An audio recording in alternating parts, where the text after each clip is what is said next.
jungle.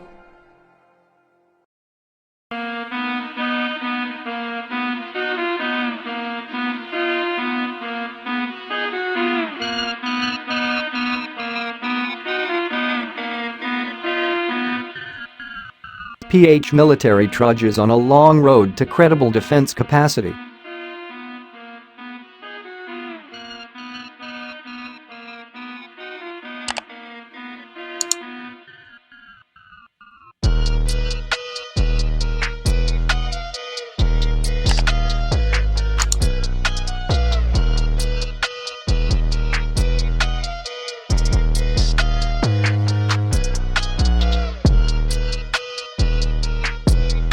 "85 years since its founding, the Armed Forces of the Philippines held a rare parade at sea, a first in recent years.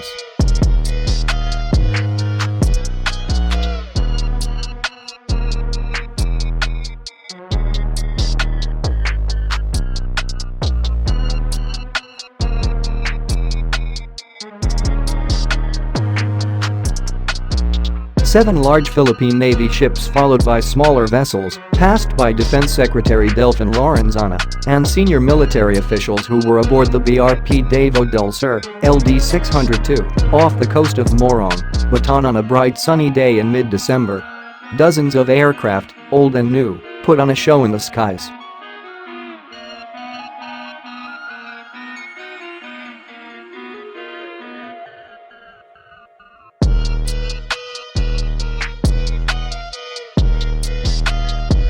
Leading the line of ships were no longer hand-me-downs. BRPO's A Rizal, minus 150 francs, the newly acquired multi-role frigate from South Korea, took the lead, while BRP Tarlac, LD 601, an Indonesian-built landing dock vessel like the Davao del Sur, trailed behind.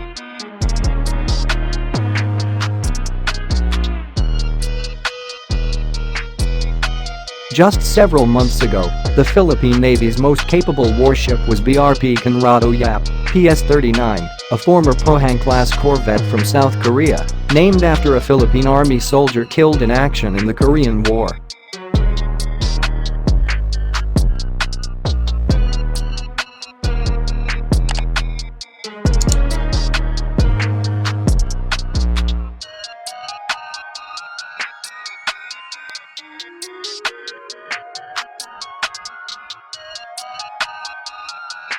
Clearly, the fleet review wasn't a show of force. Lorenzana acknowledged that the AFP was still nowhere near the military might of its regional neighbors. The event was rather a display of the modest strides in the AFP's modernization program.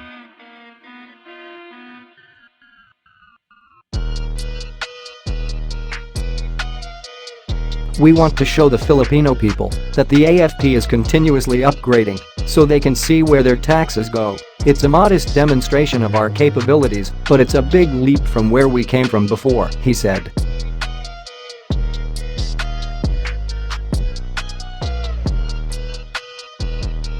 The Philippines, an archipelago with one of the world's longest coastlines, has one of the weakest armed forces in the region. The military continues to modernize itself, albeit at a rather slow pace, in the face of wide-ranging security concerns, like China's persistent aggression in the West Philippine Sea.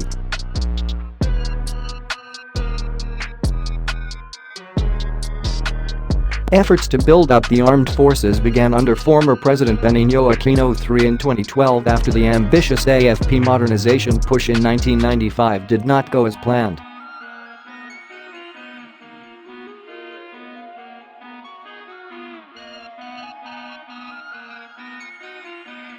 The year 2020 presented various challenges to the Philippine military, putting a spotlight on the actual state of the AFP's modernization program.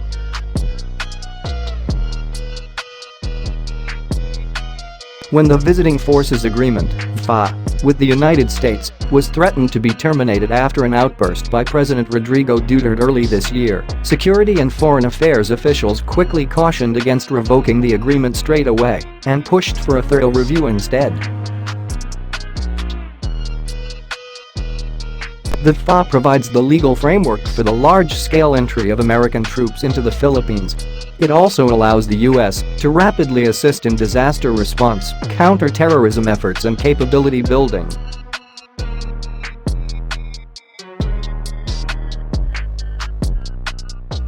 Lorenzana told the Senate in February that the Philippines, which depended largely on the U.S. for decades, needed to strengthen its military first if it didn't want to forever rely on its American ally.